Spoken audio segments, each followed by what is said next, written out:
নমস্কার, শুভ সন্ধ্যা। আজকে শনিবার 27 ডিসেম্বর 2025। বাকচক্রের নতুন পথ চলা বিবেকানন্দ ঘরে ঘরের আজকে 242তম 242nd সাপ্তাহিক ধারাবাহিক বক্তৃতামালায় আপনাদের সকলকে সাদর অভ্যর্থনা ও আমন্ত্রণ জানিয়ে আমাদের এই অনুষ্ঠান শুরু করছি। আমাদের এই অনুষ্ঠানের প্রথা অনুযায়ী আজকে মাসের শেষ শনিবার তথা এই বছরের 2025 সালের শেষ শনিবার, সুতরাং শেষ শনিবারের অনুষ্ঠানটা আমরা প্রথাগতভাবে এখন ঠিক করেছি যে শ্রীমায়ের নামে উৎসর্গীকৃত করা থাকবে। এবং সেই অনুযায়ী আমাদের আজকে যেরকম বিষয়, স্বামী বিবেকানন্দ বটে কিন্তু শ্রীমায়ের সম্বন্ধে আলোচনা করবেন এবং বক্তা শ্রী তরুণ গোস্বামী, যার নতুন করে পরিচয় দেওয়ার কিছু নেই। সুতরাং আসুন আমাদের সময় আর বিশেষ নষ্ট না করে আজকে আমাদের পরিবর্তিত প্রার্থনা সঙ্গীত, যেটা গেয়েছেন এই আমাদেরই বাকচক্রের প্রবীণতম সদস্য শ্রী রমেশচন্দ্র বন্দ্যোপাধ্যায়ের ছোট কন্যা শ্রীমতী অনুরূপা চক্রবর্তী, তার গাওয়া সেই রবীন্দ্রসঙ্গীত কাম প্রার্থনা সঙ্গীত শুনে আমাদের অনুষ্ঠান শুরু করছি। নমস্কার, ভালো থাকবেন।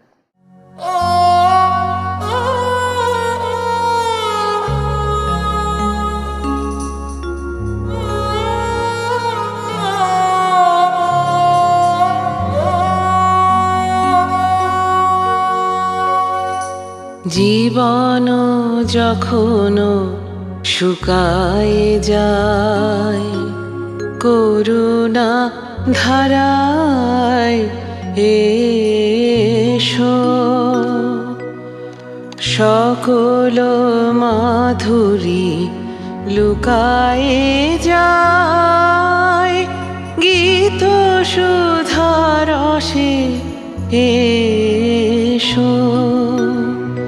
জীবন যখন শুকায়ে যায়, করুণা ধারায় এসো।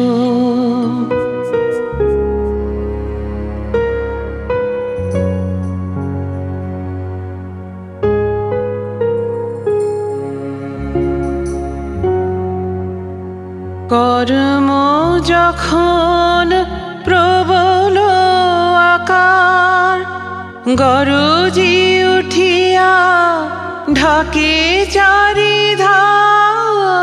কর্ম যখন প্রবল আকার, গরজি উঠিয়া ঢাকে চারিধার।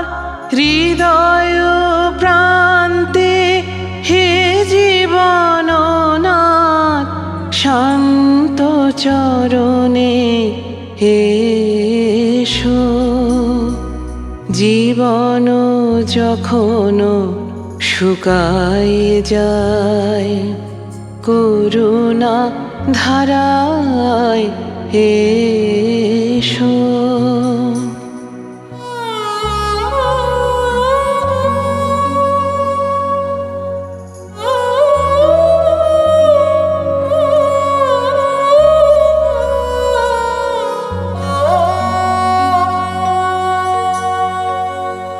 আপনারে যবে করিয়া কৃপণ, কোণে পড়ে থাকে দিনহীন মন। দুয়ার খুলিয়া হে উদারনাথ, রাজ সমারোহে এসো। বাসনা যখন বিপুল ধুলায়, অন্ধ করিয়া অবধি ভুলায়। বাসনা যখন বিপুল ধুলায়, অন্ধ করিয়া অবধি ভুলায়। ওহে পবিত্র, ওহে অনিদ্র, রুদ্র আলোকে এসো। জীবন যখন শুকায়ে যায়, করুণা ধারায় এসো।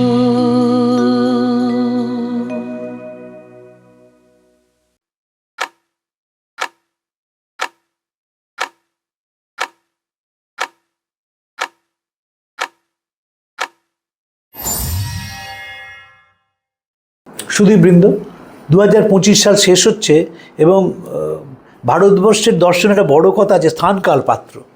তো আমরা শেষ করছি 2025 শারদা মাকে দিয়ে। এবং এই প্রসঙ্গে আমি কতগুলো কথা একটু বলি, নিজের অনুভূতি। আমার সৌভাগ্য হয়েছিল 4 জন মানুষকে দেখার যারা শারদা মাকে দেখেছিলেন। স্বামী গৌরীশ্বরানন্দজি, রামময় মহারাজ, স্বামী অভয়ানন্দজি, ভরত মহারাজ, স্বামী নিত্যস্বরূপানন্দজি, চিন্তারণ মহারাজ, এবং আমার গুরু মহারাজ স্বামী ভূতেশানন্দজি। রামময় মহারাজকে আমরা যখন দেখি তখন সেবা প্রতিষ্ঠানে অনেক বয়স, তিনি মার কথা জিজ্ঞেস করলে একদম গড় করে বলে যেতেন। ভরত মহারাজ কথা বলতেন না, খুব কম, মাঝে মাঝে মার তিথি পুজোর দিন হয়তো 2 লাইন মার সম্বন্ধে বললেন।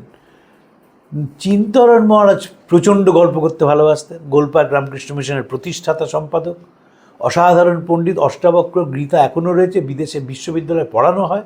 তো চিন্তরণ মহারাজের কাছে, নিত্যস্বরূপানন্দের কাছে মার প্রচুর গল্প শুনেছি। পূর্ববঙ্গ থেকে এসেছিলেন, আসার পর উদ্বোধনে মাকে প্রণাম করতে গেছেন। তাকে সাধুরা বলেছেন তোমার কি দীক্ষা দরকার? এখন তিনি কি দীক্ষা, কাকে কীভাবে দীক্ষা কিছুই জানেন না। তো মার কাছে গেছেন উপরে প্রণাম করতে। মা বললেন বাবা দীক্ষা নেবে, যাও ঠাকুর ঘরে গিয়ে 2টো কুল নিয়ে এসো। সে কুল গুরু দক্ষিণা দিলেন, দীক্ষা হয়ে গেল। কিন্তু চিন্তন অসাধারণ পণ্ডিত ছিলেন। আমার গুরু মহারাজের কাছে মার গল্প শুনেছি, তিনিও মাকে ডেকেছেন, তবে তার মাকে দেখাটা অনেক কম, অনেক পরে, মানে মার তখন শরীর অনেকটাই ভেঙেছে তখন দেখা। কিন্তু চিন্তারণ মহারাজ 1909 সালে দেখেছিলেন। এই প্রসঙ্গে একটি কথা বলে রাখি, রামকৃষ্ণ মিশনের যখন লর্ড কারমাইকাল, তিনি একেবারে প্রকাশ্য দরবারে বললেন যে মিশন সাধুদের আস্তানা নয়, আস্তানাটা বিপ্লবীদের। এরা বিপ্লবীদের জায়গা দেয় এবং ধর্মের আড়ালে আসলে বিপ্লবের কথা প্রচার করে। ব্রিটিশ অ্যাডমিনিস্ট্রেশন ঝাঁপিয়ে পড়ল রামকৃষ্ণ মিশনের ওপর এবং মার কাছেও তখন খবর গেল যে যেভাবে বিপ্লবীরা আসছে, এদের যদি এখনই বন্ধ না করা যায় এদের আগমন, তাহলে কিন্তু আমাদের বিপদে পড়তে হবে। 1906 সালে স্বামীজির তিথি পুজোয় বক্তৃতা করতে গিয়েছিলেন রবীন্দ্রনাথ। সেইখানে আমরা পাই যে সাদা পোশাকের পুলিশ তারা বেলুড় মঠে ঘুরে বেড়াচ্ছে দেখার জন্যে যে কারা এখানে এসেছে। পুলিশ রিপোর্টে রামকৃষ্ণ মিশনের মাস্টারমশাই ল্যাডলিমোহন রায়চৌধুরীর একটি অসাধারণ বই আছে। সেই বইটি যদি পড়েন দেখবেন যে কীভাবে পুলিশ রিপোর্টে রামকৃষ্ণ মিশনের কথা বলা হয়েছে। সিডিশন কমিটি তো বলেই ফেলেছিল Vivekananda after death has become more dangerous than when he was alive. এবং তারপরেও একের পর এক বিপ্লবী যখন আসতে শুরু করে, তখন মাকে বলা হয় যে একটু আমাদের এবার সংযত হতে হবে, এত মানুষকে আসতে দেওয়া যাবে না। মা বলেছিলেন সে কি বাবা, এরা ঘরদোর ছেড়েছে, এরা নতুন জীবন শুরু করতে চায়, ঠাকুরের পথে আসতে চায়, তো এদের দরজা বন্ধ করা যাবে না। যদি মা দরজা বন্ধ করে দিতেন, আমরা 2টি বড় সাধুকে পেতাম না। দেবব্রত বসু, তিনি পরে প্রজ্ঞানন্দ সন্ন্যাসী হয়েছিলেন রামকৃষ্ণ মিশনের, সুধীরাদি সিস্টার সুধীরার দাদা, আরেকজন হচ্ছেন ভরত মহারাজ, অভয়ানন্দজি। তিনি এখন প্রত্যক্ষ বিপ্লবীদের সঙ্গে তার যোগাযোগ ছিল। তো যদি বন্ধ হয়েছে তো তারা আসতে পারতেন এবং অনেকেই বিপ্লব আন্দোলন থেকে আধ্যাত্মিকতার দিকে চলে এসেছিলেন। স্বামীজির বিখ্যাত কথা, before giving any political ideas first zeros the land with spiritual ideas. এটা ছিল আমার একটা বক্তব্য। আর একটা কথা, মার ওপর প্রচুর বই আছে, এখন বেরোচ্ছে, প্রতিদিন বই বেরোচ্ছে, কিছু পাঠ্য, কিছু অপাঠ্য, কিছু গাল গল্প ইত্যাদি। আমার মনে হয় মার ওপর যদি বই পড়তে হয়, তাহলে যারা প্রত্যক্ষভাবে মাকে দেখেছেন সেই বই পড়া উচিত। এবং সেই বইয়ের যে বইটি একেবারে অবশ্য পাঠ্য আমাদের, সেটা হচ্ছে the master as I saw him, sister নিবেদিতার লেখা। নিবেদিতা মাকে অন্যভাবে দেখেছিলেন এবং নিবেদিতার কাছে মা অন্যভাবে প্রতিভাত হয়েছিলেন। ভাষা বুঝতেন না তো, দুজনের ভাষা বুঝতেন না, এমন প্রচণ্ড অন্তরের টান ছিল। নিবেদিতা মাকে দেখে যেদিন 3 জন যান মার কাছে, জোসেফিন ম্যাকলাউড, নিবেদিতা এবং ওলি সেরা বুল, নিবেদিতা তার ডায়েরিতে লিখেছিলেন ডে অফ ডেজ। ওলি সেরা বুল মার চুলটি ঢেকে দেন এবং সেই ছবি আপনারা দেখেন, যে ছবিটি এখন ঘরে ঘরে পুজো পায়, সেটি ওলি সেরা বুল না হলে হতো না। এবং জোসেফিন ম্যাকলাউড, তিনিও আমাকে খুব সম্মান করেছেন। তো নিবেদিতার মাস্টারের সহিমে মার একটি অসাধারণ বিশ্লেষণ আছে। আমার সবসময় মনে হয় যে এদের বিশ্লেষণ করা প্রয়োজন, খুবই প্রয়োজন। স্বামী ঠাকুর তো বলেছেন সাধুকে দেখবি দিনে রাতে, অর্থাৎ বিশ্লেষণের কথা বলছেন। সেখানে বলছেন Nivedita, to me it has appeared that she is শ্রীরামকৃষ্ণ's last word for the ideal of Indian womanhood. ভারতবর্ষের নারী শক্তি কেমন তার শেষ কথা শ্রীরামকৃষ্ণ বুঝেছিলেন মাকে দিয়ে। এটা কিন্তু শুধুমাত্র তার গুরুভক্তি নয়, এর থেকে বড় সত্যি কথা আর কিছু হয় না। To me it has always appeared that she is the last word as to the Indian, শ্রীরামকৃষ্ণর last word as the ideal of Indian womanhood. এটা আমি ব্যাখ্যা করব একটু। তারপর বলছেন, is she the last of an old order or the beginning of a new? ভাববার মতন কথা। আবার বলছেন, I have never seen her hesitate to giving us utterance to last and generous judgement, however difficult the question might have been put before her. বলছেন যে প্রশ্নই করা হোক না কেন, উত্তরদানের ক্ষেত্রে উদারতায় কোনো খামতি আমি দেখিনি। আজকে আমরা এই তিনটি জিনিস নিয়ে আলোচনা করব এবং নিবেদিতার সঙ্গে তার কিছু মধুর মুহূর্তের কথা বলবো। অলি সেরাবুল অসুস্থ, হাসপাতালে গেছেন অলি সেরাবুল, এবং সেইখানে নিবেদিতা দেখা করতে গেছেন, রোববার ছিল, দেখা করতে গেছেন। এবং নিবেদিতার মনে হয়েছে যে গির্জার যে স্নিগ্ধতা, সে স্নিগ্ধতা মার মধ্যে খুঁজে পেয়েছেন। মাকে চিঠি লিখেছেন এবং এই একটিমাত্র চিঠি আছে। চিঠির শেষে নিবেদিতা বাংলায় খুকি সই করেছিলেন। অপূর্ব সেই চিঠিটি মাকে লেখা, মাকে পড়ে শোনানো হয়েছিল। কিন্তু মার নিবেদিতার সঙ্গে চিঠিপত্রের বাইরেও একটা অদ্ভুত সম্পর্ক ছিল। আমি যে ঘটনার কথা বলছি তখনও নিবেদিতা রামকৃষ্ণ মিশন থেকে চলে যাননি। তো মা একদিন ইস্টারের এক সময় নিবেদিতার কাছে এলেন এবং বোসপাড়ালেনের বাড়িতে কয়েকজনকে নিয়ে, মার যারা শ্রীভক্ত থাকতেন, যোগিন মা, গোলাপ মা, এদের নিয়ে এলেন, গোপালের মা এদের নিয়ে এলেন এবং এসে নিবেদিতা যে ছোট্ট বাড়ির মধ্যে ঠাকুরঘর ছিল, যেটাকে নিজেকে নিবেদিতা চ্যাপেল বলে বর্ণনা করেছেন, সেখানে গেলেন। তারপর যীশুখ্রিস্টের কথা শুনতে চাইলেন। নিবেদিতা শোনাচ্ছেন, মা শুনছেন খুব মন দিয়ে, এবং নিবেদিতা ফ্রেঞ্চ কটেজ পিয়ানো বাজিয়ে সেই চার্চের গান গাইছেন। দেখুন, মা শুনছেন। এই যে এটার জন্যেই নিবেদিতা বলছেন, তিনি হচ্ছেন ঠাকুরের কাছে আইডিয়াল ওম্যানহুড। এই যে উদারতার কথা ঠাকুর বলছেন বারবার, ইনক্লুসিভিটি, মার মধ্যে তার একটা উদাহরণ দেখি আমরা, চূড়ান্ত উদাহরণ। শ্রীরামকৃষ্ণ বিনোদিনীকে আশীর্বাদ করেছেন, মা তোমার চৈতন্য হোক। এবং তারপর বিনোদিনী দেখা করতে গিয়েছিলেন যখন তিনি শামপুকুর বাটিতে আছেন, এবং তারপর যখন তার শরীর চলে যায়, বিনোদিনী সেই শবযাত্রার সঙ্গে গিয়েছিলেন। মা কিন্তু তারাসুন্দরী দেবীকে নিয়মিত আসতেন উদ্বোধনের বাড়িতে এবং তাকে ঠাকুর ঘরে বসতে দিতেন, একসঙ্গে খাওয়াতেন। তিনি তো বারবণিতা ছিলেন ও অভিনেত্রী ছিলেন, বিরাট মাপের অভিনেত্রী ছিলেন। এখন তারাসুন্দরীর ওপর খুব বড় অভিনয় হচ্ছে, এবং দুর্ভাগ্যের বিষয় এই যে একক যে অভিনয় তারাসুন্দরীর ওপর, তার মার কথা উল্লেখ নেই। তারাসুন্দরীর জীবন রামকৃষ্ণ মিশন ছাড়া অসম্পূর্ণ, কাউকে বোঝানো যায় না এটা, কারণ তাদের এই পড়াশোনাটা নেই বলে।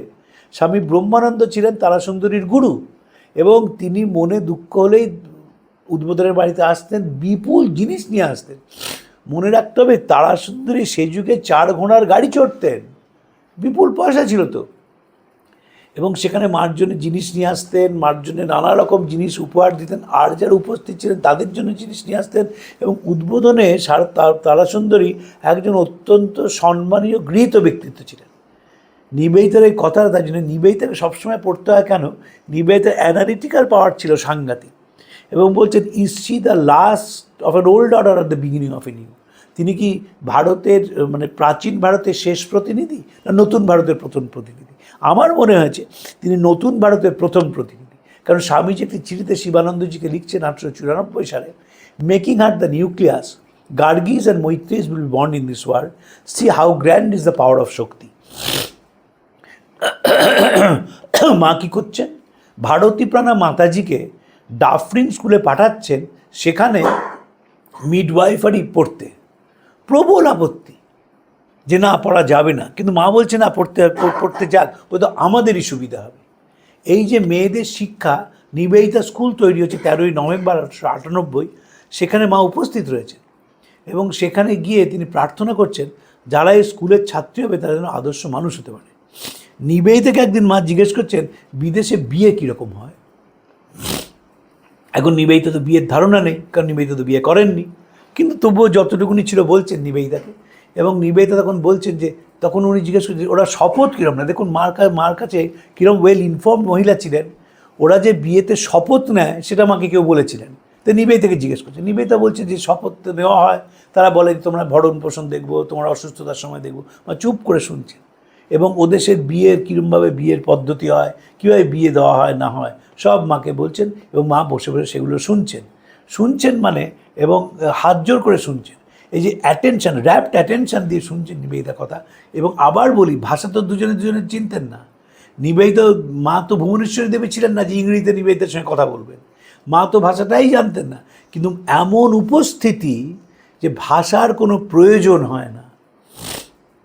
নিবেদিতা বলছেন, মা বুঝতে পারছেন, এবং মাও যেটা বাংলায় বলছে সেটা নিবেদিতা বুঝতে পারছেন।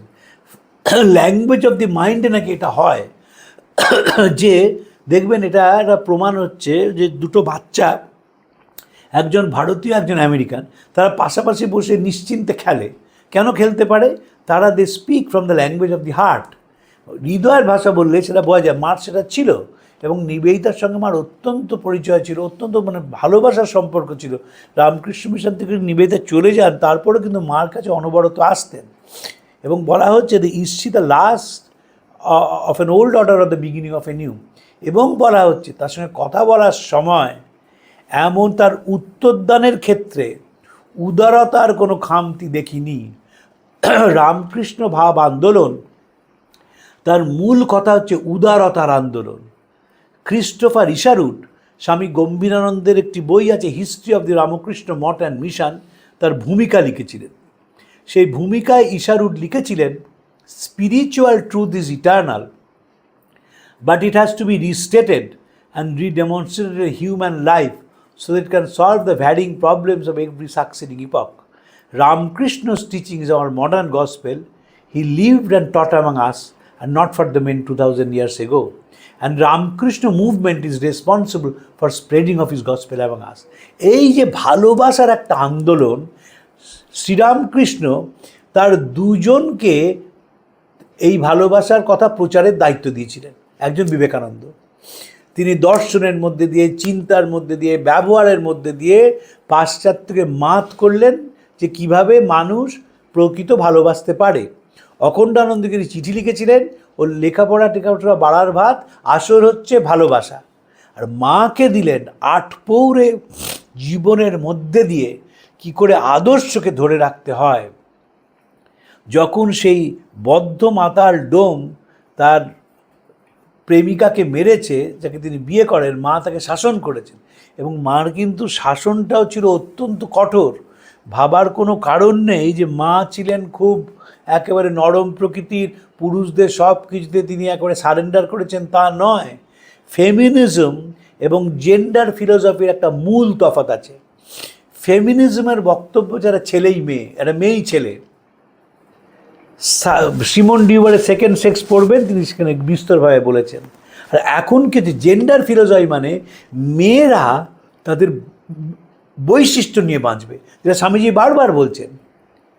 যখন বলা হলো স্বামীজি আপনি তো বিধবা বিবাহ নিয়ে কিছু বলছেন না, স্বামীজি বলছেন আমি কি বিধবা? ওদের সব বিষয়ে চোখ খুলে দাও, ওদের কি হচ্ছে জানাও, আত্মবিশ্বাস দাও, ওরা নিজেরাই নিজেদের সমস্যার সমাধান করে ফেলবে। যখন মাতাজির পাঠশালায় গেছেন, মহাকালী পাঠশালায়, ফেরার সময় শিষ্যকে বলছেন সবই ভালো, কিন্তু ওরা ছেলে মাস্টার না হলেই ভালো হতো। মেয়েরা নিজের বৈশিষ্ট্য নেবে, এটা হচ্ছে basic philosophy of gender philosophy, basic trait of gender philosophy. মা হচ্ছে প্রকৃষ্ট উদাহরণ। একা রয়েছেন, হাতে বালা, বিধবা, হিন্দুর বিধবা, তা তিনি বালাটা খুলছেন না।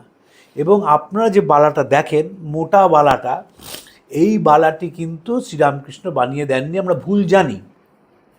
এই বালাটি মাকে এমনি পরে বানানো হয়েছিল। মার যেটি শ্রীরামকৃষ্ণ বানিয়ে দিয়েছিলেন তাকে ডায়মন্ড কাট বালা হয়, এবং সেই বালাটা এরকম এমন বালা সোনার কিন্তু এরকম নাড়ালেই মনে হয় হিরের, মানে এমন করে সোনাটা কাটা হয়েছে। সেই বালার সৌভাগ্য হয়েছিল আমার ধরার। কলকাতার একটি পরিবারে সেই বালাটি আছে। প্রভানন্দজি মহারাজ বহুবার চেষ্টা করেছেন সে বালাটি নিয়ে আসার, তারা দেননি। এবং আমার দৃঢ় বিশ্বাস যে এই বালাটি যে কোনো দিন বিদেশে বিক্রি হয়ে যাবে, আমার বিশ্বাস। যেমন ওই যে সেই ঠাকুরকে যে 18 মহলার মপ চেন মথুরবাবু পড়াতেন, সেই মপ চেন লুইবার কিনতে গিয়েছিলেন, যে ঠাকুরের স্মৃতি, ওরা দিল না, কেটে কেটে বিক্রি করে দিল। এই বালাটি অসাধারণ লোহার। এবং মা কি বলেছে, ঠাকুর কী বলেছেন, কি অসাধারণ ফিজিওলজিস্ট ছিলেন। মথুরমোহন জিজ্ঞেস করলেন যে মার হাতের মাপ কি, বালা তো মাপে বানাতে হবে। তখন নিজের ফোরামের ওপর একটা গোল করে বলছেন এই মাপে, সেই মাপেই বালাটি বানানো হয়েছিল। চমৎকার বালা, সোনার বালা, এরম ঘোরালেই মনে হয় হিরে চকচক করছে। যখন মার 150 শতবর্ষ হয় তখন বেলুড় মঠে সেই বালা রাখা হয়েছিল। সেই বালাটি এসেছিল উত্তর কলকাতা সেই পরিবার থেকে। বালাটি 7 দিনের জন্য বেলুড় মঠে যে মিউজিয়াম আছে, রামকৃষ্ণ মিউজিয়াম, সেখানে রাখা হয়েছিল 2013 সালে, মার 700 শতবর্ষের সময়। তারপর সেই বালাটি সেই বাড়িতে ফেরত চলে যায়। কোথায় আছে আমি আর বলবো না, বলাটা ঠিক হবে না, কারণ তারা আমার খুবই পরিচিত জন। কিন্তু দেখবার মতন বালা ছিল। গণেন মহারাজকে মা রাখতে দিয়েছিলেন, তারপর সেখান থেকে সেই বালাটি সেই পরিবারে চলে যায়। এবং মা সেই বালাটা পড়তেন। বালা খুলতে গেছেন, তার মনে হচ্ছে ঠাকুর বলছেন কেন বালা খুলবে কেন। এবং আরেকটি কথা যেটি আমাকে প্রায় একজন বিখ্যাত পণ্ডিত বলেন, যখন মারা যাচ্ছেন ঠাকুর তখন তো মা ছিলেন না। যোগানন্দজি পরের দিন ভোরবেলা গিয়ে খবর দেন, ঠাকুর তো মাঝরাত্রিরে মারা যান। এবং শুনেই মা বলে আমার কালী কোথায় গেলি। মা এবং স্বামীজি দুজনেই ঠাকুরকে ইনফিনিটি রূপে দেখেছেন। স্বামীজি শিষ্যকে বলছেন, অসুস্থ শরীর, পূর্ববঙ্গ থেকে এসছেন, বলছেন যে তিনি যাকে কালী বলতেন এই শরীরের মধ্যে ঢুকে গেছে, আমাকে থির হয়ে বসতে তারা কাজ করিয়ে নিয়ে বেড়ায়। আর মা বলছে আমার কালী কোথায় গেলি। কালী মানেই ইনফিনিটি, কালী মানেই অনন্ত। এবং আমরা সেই অনন্তের প্রতিনিধি। 4টি যে মহাবাক্য আছে আমাদের শাস্ত্রে, বলা হচ্ছে তুমি সেইটাকে, সেই হচ্ছে ইনফিনিটি। আমার প্রত্যেক মানুষ হচ্ছে ইনফিনিটি। ইনফিনিটি বলেই পূর্ণমদ পূর্ণমিদম পূর্ণাৎ পূর্ণমুদচ্যতে। এবং সেখানে বলছেন, নিবেদিতা বলছেন যে তাকে ঘিরেই নতুন সভ্যতা তৈরি হচ্ছে। কোথাও মাকে দেখবেন উদারতায় কোনো খামতি নেই। মা থিয়েটার দেখতে গেছেন, মিনার্ভা থিয়েটার, এখনও বক্স দুটো আছে, গেলেই দেখা যায়। সেই বক্সে বসে থিয়েটার দেখতেন। ভাবতে পারেন যে একজন মানুষ, তিনি বক্সে বসে থিয়েটার দেখছেন এবং থিয়েটার দেখছেন, জনা নাটক দেখতেন। শ্রীরামকৃষ্ণ নাটক দেখতে গিয়েছিলেন স্টার থিয়েটারে স্বতঃপ্রণোদিত হয়ে, আর মা গিয়েছিলেন অনুরুদ্ধ হয়ে। মাকে চৈতন্যরা দেখানো হয়েছিল, যেহেতু বাতের ব্যথা তাই দুপুরে অভিনয় করা হয়। বিনোদিনীকে শ্রীরামকৃষ্ণ গিরিশচন্দ্র অনুরোধ করেছিলেন যে বিনোদ একবার অভিনয়টা করে দিয়ে যাও চৈতন্যরা নিমায়ের চরিত্রে। বিনোদিনী বলেছেন তিনি যখন আসবেন না আমি অভিনয় করতে পারবো না। বিনোদিনী আসেননি, বনবিহারিণী সেখানে নিমায় সেজেছিলেন। যখন আমি ব্রিগেড প্যারেড গ্রাউন্ডের পাশ দিয়ে যাই, আমার প্রায় মার কথা মনে হয়। উইলিয়ামসের সার্কাস দেখতে এসছেন, ভাড়া গাড়ি তো, ভাড়া গাড়ি পাওয়া গেল না। মা ব্রিগেড প্যারেড গ্রাউন্ড থেকে পায়ে ব্যথা তাই নিয়ে এসপ্ল্যানেডের মোড়ে গিয়ে ঘোড়ার গাড়ি চেপে উদ্বোধনের বাড়িতে গিয়েছিলেন। দূরত্বটা কিন্তু কম নয়। এখনও যদি হাঁটেন ব্রিগেড প্যারেড গ্রাউন্ড থেকে, সেখান থেকে মাঠ পার হয়ে এসপ্ল্যানেডে যাওয়া কিন্তু অনেক সময় লাগবে, মিনিট 20 লাগবেই হেঁটে। মা সেভাবে গিয়েছিলেন।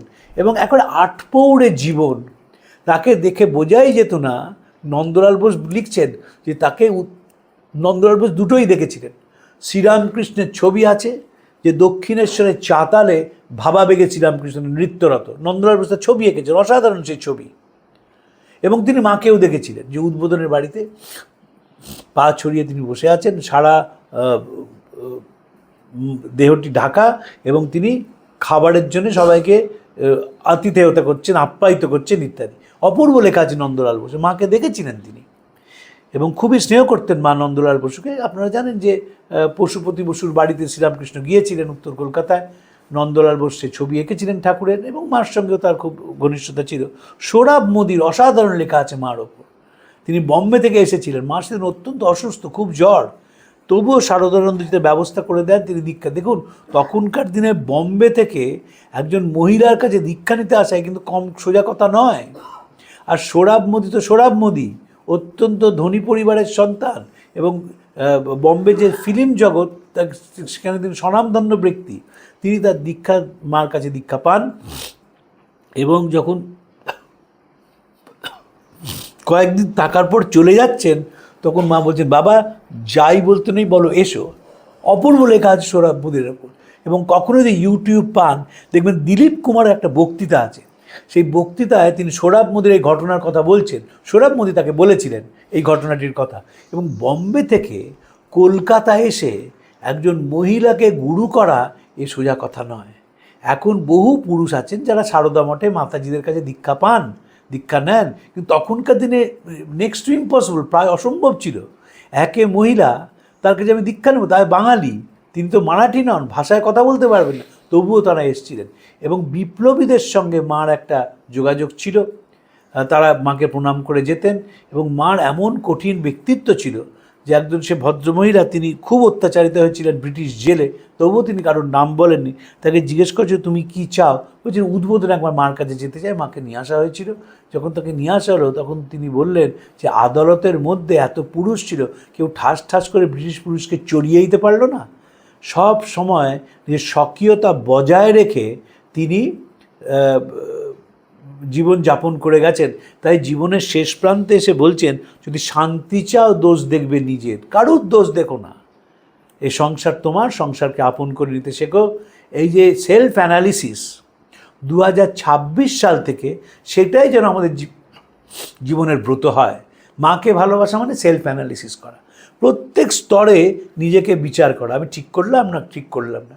এরই বেদান্তের ভাষায় নিত্যানিত্য বস্তু বিবেক বিচার করা হয় যে কোনটা গ্রহণীয় কোনটা বর্জনীয়। সেটাকে মা সহজ করে অন্নপূর্ণার মা, একেবারে সাধারণ একজন মহিলা, তাকে বলছেন যদি সংসারে শান্তি চাও মা দোষ দেখবে নিজে। এত বড় কথা কিন্তু নেই। মানে গোটা সাইকোলজির, সোশ্যাল সাইকোলজি এই একটি কথার উপর উজাড় করে দেওয়া যায়। তুমি যদি সংসারে শান্তি চাও, go for self analysis. Russell তো পণ্ডিত মানুষ ছিলেন, তিনি বলছেন 2 minutes in silence on Armistice Day and other minutes are spent in futile bustle. I believe the proportion is wrong. If silence is more, bustles will be less futile. তো অন্য কথা, যে যদি মানুষের নিস্তব্ধতা বাড়ে তাহলে মানুষের চিৎকার কমে যাবে এবং সমাজের সংসারেও শান্তি আসবে। মা বলছে নিজেকে দোষ দেখবে, নিজের দোষ দেখবে, কারুর দোষ দেখবে না, এবং বিশ্লেষণের মধ্যে দিয়ে এগোবে।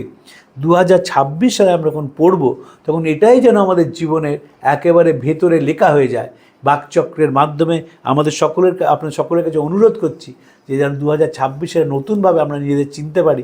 এবং একদিকে স্বামীজি, তার সেই আত্মবিশ্বাস, তার সেই মানবপ্রেম ভালোবাসা, অন্যদিকে মার স্নিগ্ধতা, মার আত্মবিশ্লেষণের মধ্যে দিয়ে আমরা যেন জীবনটাকে সুন্দর করে গড়তে পারি। নতুন বছর আমাদের সকলের ভালো কাটুক এই প্রার্থনা করে আজকে শেষ করি। আবার বলে রাখছি, আমাদের একটি পডকাস্ট চালু হয়েছে, সে পডকাস্টটি বুধবার করে হয় 7:30 থেকে 15 থেকে 20 মিনিটের জন্যে। স্বামীজির জীবনের বিভিন্ন দিক নিয়ে সেখানে আলোচিত হয়। শনিবার হয় বাকচক্র বিবেকানন্দ ঘরে ঘরে আধ ঘন্টা, এবং বুধবার হয় পডকাস্ট 15 মিনিট। আপনারা দুটোই শুনবেন, বিবেকানন্দের সমুদ্রে ডুবে যাবেন, এবং আমরা নিশ্চিত যদি একবার ডুবে যেতে পারেন আনন্দ ছাড়া আর কিছু পাবেন না। আপনাদের নমস্কার জানিয়ে শেষ করছি। প্রাণারাম প্রাণারাম প্রাণারাম প্রাণারাম প্রাণারাম প্রাণারাম। কি যেন লুকানো নামে তাই মিষ্ট এত তব নাম। প্রাণারাম প্রাণারাম প্রাণারাম প্রাণারাম প্রাণারাম।